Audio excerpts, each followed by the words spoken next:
இந்த லேண்டுன்னு பார்த்தீங்கன்னாவே யாராவது அரசியல்வாதிங்க இந்த மாதிரி அந்த மாதிரி ஏதாவது இருக்கும். ஆனால் இந்த குகன் கன்ஸ்ட்ரக்ஷனில் அந்த மாதிரி கிடையாது. பியூராக பார்த்தீங்கன்னா 6 டைரக்டர்ஸ் தன்னுடைய உழைப்பால் கிட்டத்தட்ட ஒரு 78,000 மனைகளை விற்றுருக்காங்க. எங்கே மனை போட்டாலும் ஏழை மக்களுக்கு பயன்பெறும் வகையில் மனை போடுவாங்க. அங்கே வந்து ஒரு 1500 ரூபா 1800 ரூபா போயிட்டு இருக்குன்னா இவங்க போடுற மனைப்பிரிவு வந்து ஒரு 1000 ரூபாயில் இருக்கும். அதே மாதிரி நம்ம 300 ரூபாய்க்கு போட்ட மனைப்பிரிவு பார்த்தீங்கன்னா 3000 ரூபாய் போயிருக்கு. வேப்பமட்டில் ஒரு 300 ரூபாய்க்கு மனைப்பிரிவு போட்டோம், 3000 ரூபாய்க்கு இன்க்ரீஸ் ஆகிருக்கு. அந்த கிரக பிரசத்துக்கு போன வாரம் போயிட்டு வந்தேன். அவங்க வந்து ரொம்ப சந்தோஷமாயிட்டாங்க. சார் 10 வருஷத்தில் நாங்கள் 300 ரூபாய்க்கு வாங்கின மனைப்பிரிவு வந்து 3000 ரூபாய் ஆயிருக்கு அப்படின்னு சொல்லிட்டு. இப்போ பார்த்தீங்கன்னா குகன் கன்ஸ்ட்ரக்ஷன் ப்ரொமோட்டர்ஸ் பார்த்தீங்கன்னா வாலாஜாவில் கிட்டத்தட்ட நாங்கள் ஒரு 15 சைட் மேலே போட்டிருக்கோம். இப்போ போட்டிருக்க சைட் வந்து மேல்புதுப்பேட்டையில் ப்ரெசன்ட் முருகன் நகர் போட்டிருக்கோம். இந்த முருகன் நகரை பற்றி சொல்லணும்னா சொல்லிக்கிட்டே இருக்கலாம். அதில் வந்து பார்த்தீங்கன்னா உள்ள எல்லா ஃபெசிலிட்டியும் கொடுத்துருக்காங்க. 33 அடி white road, 1.5 acre park, 200 solar light, DTCP registration எல்லாம் கவர்மெண்ட்டோட லீகலாக பக்காவாக. இப்போ நீங்கள் தனிப்பட்ட முறையில் சொல்ல பாருங்க, எங்கேயாவது லேண்ட் வாங்கும்போது சிக்கலாகும் போது இதுக்கு இருக்க வித்தியாசம் என்ன பார்த்தீங்கன்னா, இந்த மாதிரி ப்ரொமோட்டர்ஸ் பண்ணும்போது ஆல்ரெடி எல்லாத்தையும் லீகல் ஒப்பீனியன் எல்லாமே வாங்கிட்டு தான் இவங்க வந்து இந்த லேண்டே வந்து எடுப்பாங்க. ஏன்னா எல்லாருக்குமே பதில் சொல்லணும்.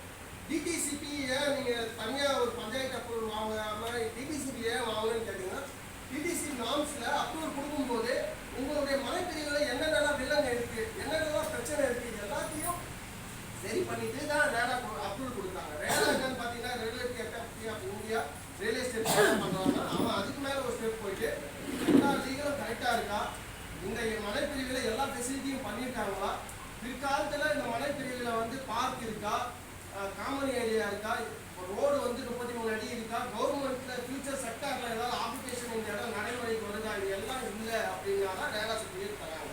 ஸோ இந்த ரேரா ரிஜிஸ்ட்ரேஷன் டிடிசிபி எல்லா நடைமுறையை வாங்கி தான் நம்ம இந்த நிலத்தை வந்து நம்ம போட்டிருக்காங்க. பிரசன்ட் முருகன் நகரை பொறுத்த வரைக்கும் ஒரு சூப்பரான நகருங்க. அதில் என்ன ஒரு விஷயம் பியூட்டிஃபுல்லான்னு கேட்டிங்கன்னா, நம்ம வாழ்நாள் தான் நம்ம பசங்க வந்து பாதி காலம் வந்து இளைஞர் காலத்தை போயிடும். கல்யாணம் ஆகிட்ட அப்புறம் என்ன பண்ணுறோம், பசங்க படிப்பு இதிலேயே வந்து ஒரு 12 வருஷம் கழிச்சிடும். அது எப்படின்னு பார்த்தீங்கன்னா, ஒரு குழந்தை படிக்கணும், அது நல்ல ஸ்கூலாக சூப்பரான ஒரு ஸ்கூலாக நம்மவே பார்த்து சேர்ப்போம். ஓகேங்களா? அப்படியாப்பட்ட ஒரு பாரதிதாசனா ஸ்டேட் ஃபஸ்ட்டு 10 வருஷம் வந்த ஸ்கூலு. இந்த வாட்டி பார்த்தீங்கன்னா ராணிப்பேட்டில் டிஸ்ட்ரிக்ட் ஃபஸ்ட்டு வந்த ஸ்கூல் அந்த ஸ்கூல் தான். அந்த ஸ்கூல் வந்து நம்மளுடைய மனைப்பிரிவுக்கு நேர் ஆப்போசிட்லேயே வந்திருக்கு. இந்த மனைப்பிரிவு இந்த ஸ்கூல் வளர வளர இந்த மனைப்பிரிவு பார்த்தீங்கன்னா நீங்கள் 1000 ரூபாய் வாங்குற மனைப்பிரிவு பார்த்தீங்கன்னா 3000 ரூபாய் போய் நிற்குங்க. இதில் எந்த மாற்றமும் இல்லை. ஏன்னா நம்ம எல்லாரும் எந்த ஸ்கூலை எதை நோக்கி நம்ம பசங்களை சேர்ப்போங்க, ஒன்று அந்த ஸ்கூல் டிஸ்ட்ரிக்ட் ஃபஸ்ட்டு வந்துடணும், ஒன்று பையன் வந்து இங்கிலீஷ்லேயே பேசணும், குவாலிட்டியாக இருக்கணும், டிசிப்ளினாக இருக்கணும், ஹோம் ஒர்க்கை ஸ்கூல்லேயே எழுத வச்சு அனுப்பணும். இந்த மாதிரி எல்லா குவாலிட்டியாக இருக்கிற ஒரு ஸ்கூலுக்கு நேர் ஆப்போசிட்டாக நம்ம மனைப்பிரிவு அமைச்சிருக்கோம்.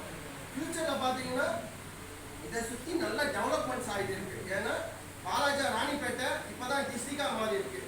இந்த டிஸ்ட்ரிக்டை இப்போ நீங்கள் இந்த சங்கம் அமைக்கிறதுக்கே காரணம் நீங்கள் பார்த்தீங்கன்னா, இதுக்கு முன்னால் நீங்கள் பார்த்தீங்கன்னா வேலூரோட நோக்கி இருக்கும், காட்பாடியோட நோக்கி இருக்கும். இன்றைக்கி வாலாஜா டிஸ்ட்ரிக்ட் ராணிப்பேட்டை டிஸ்ட்ரிக்ட் ஆனவொடனே ராணிப்பேட்டை தனி மாவட்டமாக பிரிச்சுட்டாங்க. இன்னைக்கு கவர்மெண்ட் செக்டாரில் வந்து எல்லா கவர்மெண்ட் ராணிப்பேட்டைக்கு 6000 கோடிக்கு மேலே வளர்ச்சி நிதியை ஒதுக்கியிருக்காங்க. கவர்மெண்ட் மெடிக்கல் காலேஜ், கவர்மெண்ட் செக்டாரோடைய எல்லா ஆஃபீஸும் இங்கே வரப்போகுது. ஸோ அதனால் நீங்கள் லேண்டில் இன்வெஸ்ட்மெண்ட் பண்ணுங்கள். உங்கள் லேண்டில் இன்வெஸ்ட்மெண்ட் பண்ணுறதுக்கு முன்னாடி 1க்கு 10 முறை நீங்கள் வாங்கக்கூடிய மனைப்பிரிவு அப்ரிஷியேட்டிங் லேண்டாக பார்க்கணும். அப்ரிஷியேட்டிங் லேண்டாக என்னதுன்னா நீங்கள் எங்கே வேணால் மனை வாங்கி போட்டுடலாம் சார். ஆனால் அந்த லேண்டு வந்து நம்ம 1:10, 1:20, 1:30 நம்ம வளர்ச்சியை விட இன்னைக்கு 300 மடங்கு லேண்டோட வளர்ச்சி. எல்லாரும் இப்போ வாங்கி போட்டவங்களாம் தெரியும். எங்கள் தாத்தா வந்து நான் 50 ரூபாய்க்கு வாங்கினோம்பா, எங்கள் அப்பா வந்து 100 ரூபாய்க்கு வாங்கி போட்டாரு, நான் வந்து 500 ரூபாய்க்கு வாங்கினேன். இது எப்படி போகுதுன்னா 500 ரூபாய் வாங்கின மனைப்பிரிவு 5000 ரூபாய், 5000 ரூபாய் மனைப்பிரிவு 50000 ரூபாய். இது காலம் வந்து வேகமாக போக போக போக போக மனை வாங்குறது நகையோட உங்களுடைய வேல்யூ வந்து அடிஷன் அதிகமாக இருக்கும்.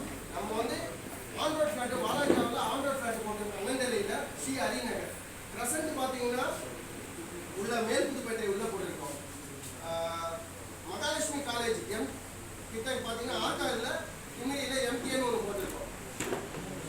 இங்கே ஆதிபராசக்தி கலைகள் பக்கத்தில் வந்து சாய்பாலா நகர் போட்டிருக்கோம். இப்போ ப்ரெசண்ட் பார்த்தீங்கன்னா 1000 ரூபாய், 1100 ரூபாய், 1200 ரூபாய். அரிநகர் பார்த்தீங்கன்னா 1700 ரூபாய். பின்னால் பார்த்தீங்கன்னா 2100 ரூபாய். அதில் ஒரே ஒரு ஃபிளாட் தான் வாங்கியிருக்காரு. MTN ப்ரைஸ் பார்த்தீங்கன்னா 850 ரூபா. இந்த மனை எல்லாமே நீங்கள் நிச்சயமாக நீங்கள் வாங்கினீங்கன்னா உங்களுடைய பின்னால உங்கள் வாழ்நாளில் நீங்கள் பேங்க்கில் இன்வெஸ்ட்மெண்ட் பண்ணது இல்லை நகையில் இன்வெஸ்ட்மெண்ட் பண்ணது இது எல்லாத்தையோட இந்த லேண்டோட இன்னைக்கு வேல்யூ தான் அப்ரிஷியேட்டிங் வேல்யூ ரொம்ப அதிகமாக போயிட்டு இருக்கு. இன்னொரு விஷயம் சொல்கிறேன், கவர்மெண்ட்டு இப்போ முன்னெல்லாம் சாராய கடையில் தான் வந்து அதிகபட்ச வருமானத்தை எதிர்பார்த்துருந்தாங்க.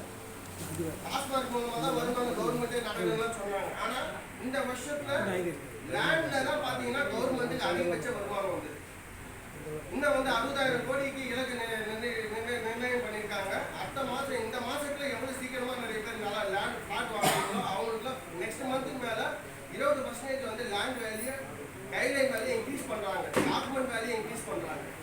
அதனால் நீங்கள் பிஃபோராக ஏதோ இந்த மந்தில் ஏதோ வாங்கணும்னு நினச்சா கூட உங்களுக்கு ஒரு 20% வந்து நீங்கள் லேண்ட் காஸ்ட்லேயே மிச்சமாகும், டாக்குமெண்ட் காஸ்ட்லேயும் மிச்சமாகும். ஓகேங்களா? யார் யாரெல்லாம் இன்ட்ரெஸ்ட் இருக்கீங்களோ நம்ம புஷ்போத்தமன் சார் தான் இந்த வாய்ப்பை கொடுத்தாரு. புஷ்போத்தமன் சாருடைய நம்பர் அவரோட இருக்கும், அவரை கான்டாக்ட் பண்ணுங்கள். அவருடைய நம்பர்